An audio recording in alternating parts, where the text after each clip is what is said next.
شروع اللہ کا نام لے کر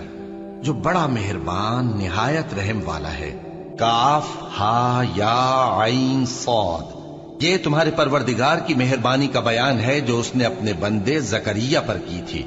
جب انہوں نے اپنے پروردگار کو دبی آواز سے پکارا اور کہا کہ اے میرے پروردگار، میری ہڈیاں بڑھاپے کے سبب کمزور ہو گئی ہیں اور سر سفید بالوں کی وجہ سے چمکنے لگا ہے، اور اے میرے پروردگار، میں تجھ سے مانگ کر کبھی محروم نہیں رہا، اور میں اپنے بعد اپنے بھائی بندوں سے ڈرتا ہوں، اور میری بیوی بانجھ ہے، پھر بھی مجھے اپنے پاس سے ایک وارث عطا فرما جو میری اور اولاد یعقوب کی میراث کا مالک ہو، اور اے میرے پروردگار، اس کو خوش اخلاق بنائیو۔ فرمایا اے زکریا،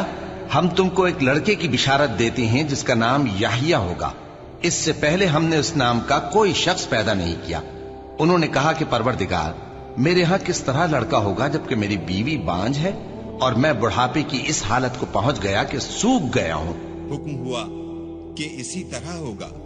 تمہارے پروردگار نے فرمایا ہے کہ مجھے یہ آسان ہے، اور میں پہلے تم کو بھی تو پیدا کر چکا ہوں اور تم کچھ چیز نہ تھے۔ کہا کہ پروردگار، میرے لیے کوئی نشانی مقرر فرما۔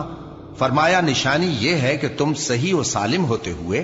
3 رات دن لوگوں سے بات نہ کر سکو گے۔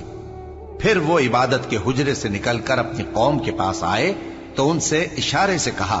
کہ صبح و شام تسبیح کرتے رہو۔ فرمایا اے یحییٰ، ہماری کتاب کو مضبوطی سے تھامے رہو، اور ہم نے ان کو لڑکپن ہی میں دانائی عطا فرمائی تھی اور اپنے پاس سے شفقت اور پاکیزگی دی تھی، اور وہ پرہیزگار تھے اور وہ اپنے ماں باپ کے ساتھ نیکی کرنے والے تھے اور سرکش اور نافرمان نہیں تھے۔ اور جس دن وہ پیدا ہوئے اور جس دن وفات پائیں گے اور جس دن زندہ کر کے اٹھائے جائیں گے، ان پر سلام ہے۔